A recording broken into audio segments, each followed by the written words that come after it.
Hey guys, it's Kevin again. This is for Better Call Saul, Season 1, Episode 9, Pimento, and this was by far the best episode of the season. I know I said that with the past 3 episodes, but this truly was the best episode of the season. I mean, even just for the final scene, this was the best episode of the season, and it was such a heartbreaking episode, really. It was very heartbreaking what happened, and I loved every minute of it. It was a great episode, and let's just get into it because it was amazing. And I can't wait for the season finale. It's going to be amazing after this episode.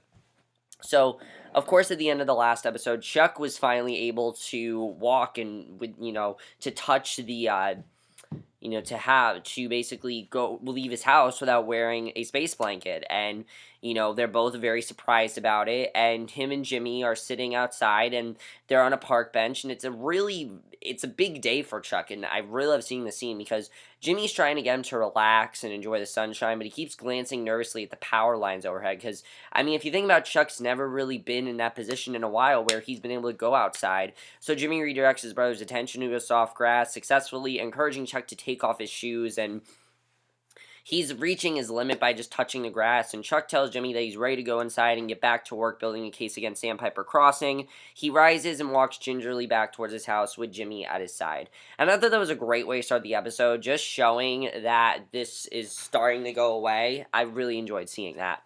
So in Stacey's backyard, Mike and his daughter-in-law watch Kaylee play with a dog that Mike has adopted and wishes to give to Kaylee. And Stacey struggles with the idea of taking on a pet, but Mike assures her that the dog is healthy and worthwhile. And this is Mike's thinly veiled attempt to see his family more frequently, and it works really well. And Stacey relents and agrees to let Kaylee keep the dog, and their conversation is interrupted when Mike receives a phone call. He steps away to answer it and quietly accepts a job opportunity, and Stacey doesn't ask any questions. And we're as lost as Stacey is. We don't know what this job opportunity is about, but I thought that was really interesting. So, mid-argument for a judge, Rick seeks a restraining order against Jimmy on the grounds that his loud and flamboyant nature disturbs the routine of the Sandpiper Crossing residents, and the judge doesn't buy it and rules in Jimmy's favor, and Jimmy rides high on his victory all the way to Chuck's house, and I thought that was really good overall. So, basically, Jimmy is riding high on his victory all the way to Chuck's house, but deflates when he sees that Chuck isn't echoing his elation. In fact, Chuck's a bit overwhelmed because Swigart and Coakley have sent over box after box of documents trying to drown them in paperwork, and Chuck tells Jimmy that the case is quickly becoming too big for them to handle alone and insists they partner with HHM. And Jimmy argues against it, but Chuck eventually convinces him that it's the only way to win the case. And I thought this was a really well done scene because, of course, we know the beef that Jimmy has with HHM. We know that he doesn't like HHM. We know he doesn't want to work with Hamlin, and Chuck tries to convince him that certain things wouldn't happen unless they had someone to help them. And it's true. The case will go a lot faster if Hamlin helps them. While Hamlin and Jimmy don't get along, Hamlin is very good at what he does, and I have to agree with Chuck on that. And I love Jimmy's line where he was like, all right, well, let the devil help us. I thought that was really funny. But basically, they decided to let Hamlin help them.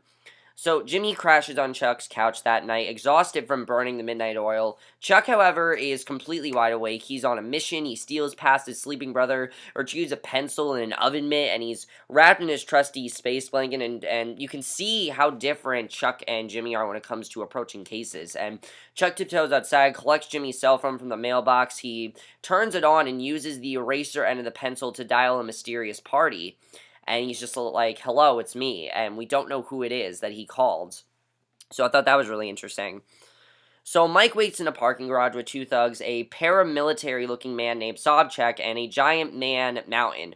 The 3 intimidating men have been hired by the vet to provide protection for a new client, and according to Sobchak, their guy has come into a plentiful supply of pharmaceuticals and has hired them to provide a little extra security during his first ever drug deal.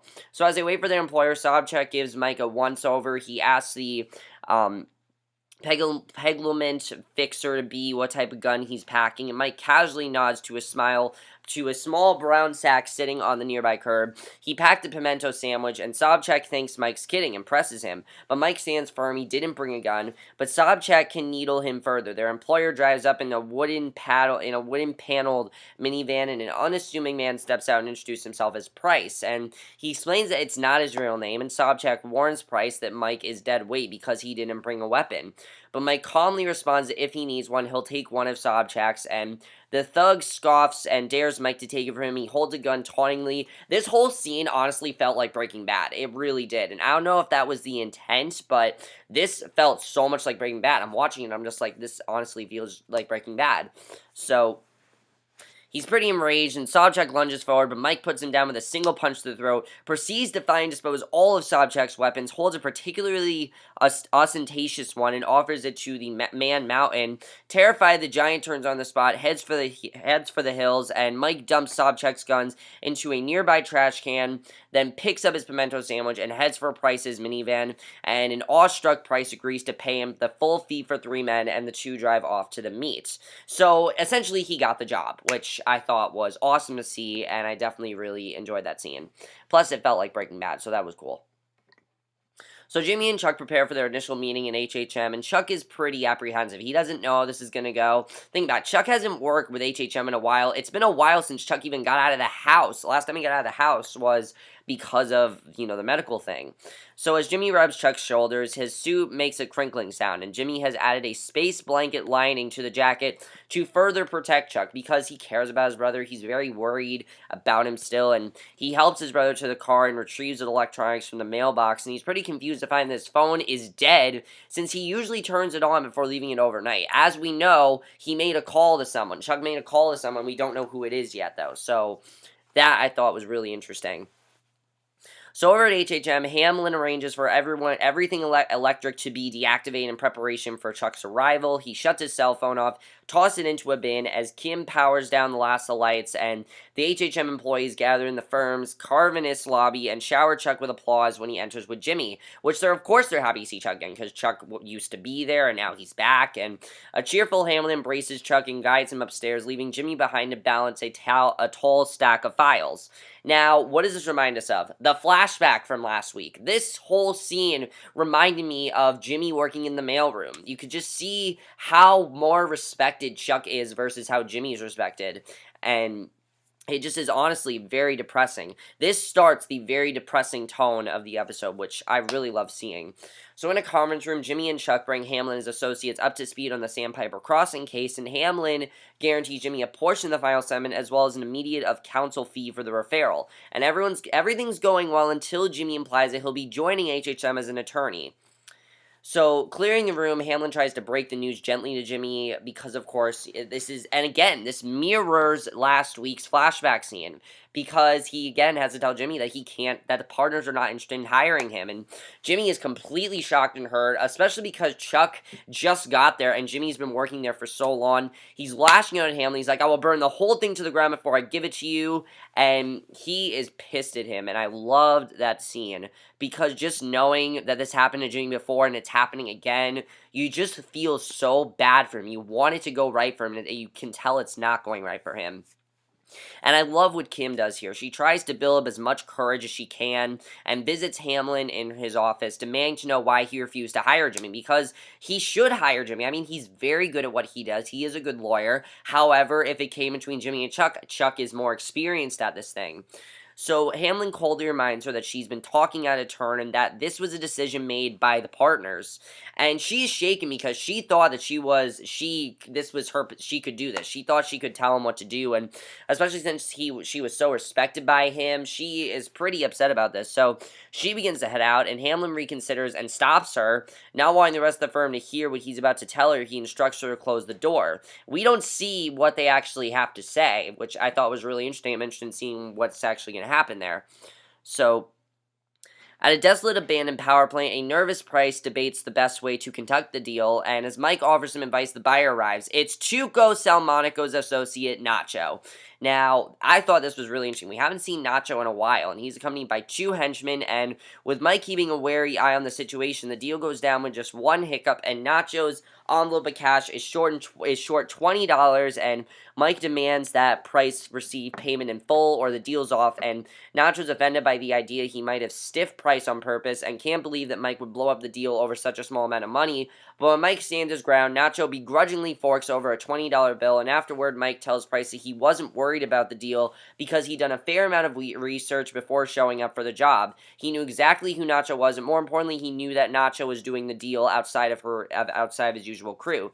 So he was incentivized to make sure the deal went as smoothly as possible. And I like what he says to him. If you're going to be a criminal, do your homework, which is true. And it's such a badass line that Mike said that. I mean, Mike's not a criminal, but he's so, like, tough and things like that. It's just such a badass line, and Mike's such a badass. So Price laments that he's not a bad guy, and Mike clarifies being a criminal doesn't mean you're a bad guy. No matter which side of the law you're on, if you make a deal, you need to keep your word, which is true. That really goes back to Walter White. I mean, Walter White was never a bad guy. He was a criminal, and I like that Mike said that because it is true. Not all criminals are bad guys. Some criminals are very level-headed. You just need to be, basically a criminal is a trait. It is something that you can be, it is a quality, and I like that he said that because it's true. Just because you're a bad guy, just because you're a criminal doesn't necessarily mean you're a bad guy, and I thought that was a really good line overall. So that night, Kim visits Jimmy at the nail salon. He's still on the warpath after what went down in HHM, but she urges him to take Hamlin's deal, and Jimmy accuses her of being bought off by Hamlin, and she's near tears, she's crying, she's really upset about what happened, and you can see how much she cares for Jimmy, which I love seeing. She reiterates that taking the deal is the best thing for Jimmy, but leaves without going into much detail. And Jimmy is pretty bothered by this exchange, and he retreats to his office and finally plugs his dead cell phone into the wall. As he begins to recharge, he ruminates something about Kim's insistence has gotten under his skin. He knows there's something else going on here. Which brings us to what might just be my favorite scene in the entire show. This scene was amazing, I have to say. This was such an amazing scene and such an amazing way to end the episode, but it was so heartbreaking, but it was so good. Jimmy visits Chuck and tells him he's going to give the case to HHM, and Chuck agrees that's for the best. He offers to put a good word in with Hamlin. Maybe he can wear the other partners down and convince them to change their minds about bringing Jimmy aboard, and Jimmy appreciates this and then is struck by an idea. Chuck could threaten to leave HHM. With the way the staff applaud his arrival, there's no way the partners would risk Chuck's return. So when Chuck hesitates, Jimmy strikes. He already knows that Chuck is not remotely interested in bringing Jimmy into the fold, and you can already tell that Chuck really doesn't care much about Jimmy's position. He cares definitely more about his position, and since Jimmy always turns off his phone when he puts it into Chuck's mailbox, he became suspicious when he found the battery dead, and a call to the phone company revealed a deleted call from his phone 2 nights prior, and that call was to Hamlin in the middle of the night while Jimmy was asleep on the couch. And only one person could have made that call, and that was Chuck. And this twist here was just amazing.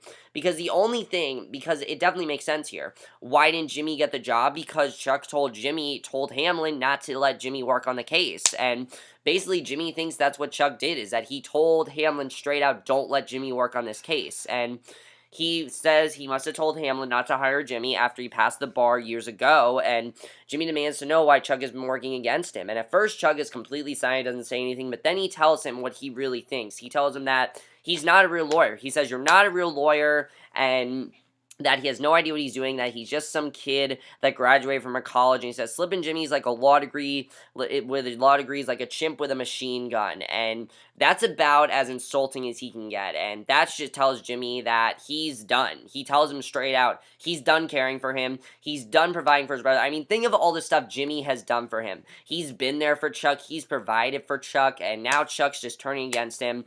I understand that Chuck just doesn't think that Jimmy is a good lawyer. I can totally understand that. But it's still really sad overall that he did this to him. And he tells his brother, explaining that he's brought over enough supplies to last Chuck a few days, but then Chuck will have to fend for himself. And Chuck at first doesn't know if he's serious. Jimmy then walks out of the house and he gets in the car, drives off, and you see that Chuck is heartbroken over what just happened, and Jimmy is just as heartbroken. So, what an amazing ending that was, I have to say. I mean, now Jimmy is completely against Chuck, and who knew that's what was going to happen? I thought what they were going to do here was have Chuck and Jimmy working together. I thought that's really what the rest of the season was going to be, was Chuck and Jimmy working together. But no, Chuck is now turned against Jimmy, and wow, this has gotten amazing. Seriously, this was such an amazing twist. I love where this went. I can't wait to see what the finale has in store for them, because that was an amazing twist right there. I also want to talk about Mike. I think the reason Mike got this job is so he has enough money, because he wants Stacey to sell that money, to spend that money, but he wants to have enough money to provide for Stacey and Kaylee, so I think that's why he's gotten this job and everything. Now, let's talk about Jimmy and let's talk about Jimmy's relationship with Chuck. How is that going to change? Jimmy obviously is not going to provide for Chuck, so who's going to provide for Chuck now? I don't know. In fact, it seems like Chuck and his whole condition isn't even really a thing anymore, because if he can pick up a phone and everything, that's really what hurts Jimmy more, is the fact that he, completely went against his condition and everything just so he could turn against his brother, and it's really sad what he did, and I do see Chuck's point, but it's just really sad overall what happened there. Definitely very sad. Kim, I feel really bad for Kim as well. I don't know if Hamlin told Kim what happened with Chuck, but I feel like that's why she was crying so much, because she does care about Jimmy and she knows what happened. I think that's why Kim was so upset. And I think the conversation that her and Hamlin had was about why Jimmy should not be hired, and that's because, Chuck suggested that he shouldn't be, and again, it's really sad overall. I love where all this is headed, but it's just really sad.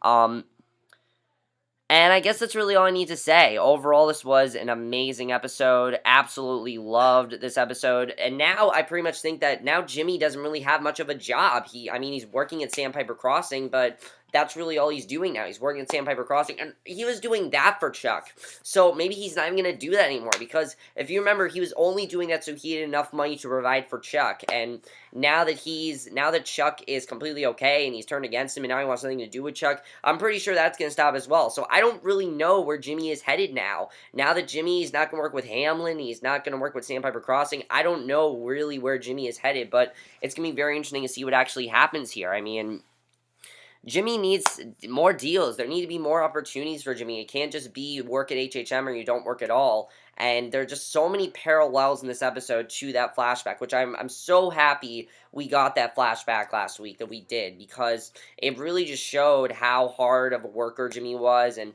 how much he tried and how much, his failure and things like that. And now Jimmy is back to that. His brother is this great lawyer and he's doing a great job, and Jimmy's now unemployed, so it's really sad to see, and you really felt bad for him. I felt so bad for Jimmy in this episode, and I loved every minute of this episode. That was such an amazing episode. I can't wait to see what's going to happen in the season finale. I know it's going to be amazing, and I kind of feel like the season 2 is going to be like this as well, which is going to be awesome to see if it's true.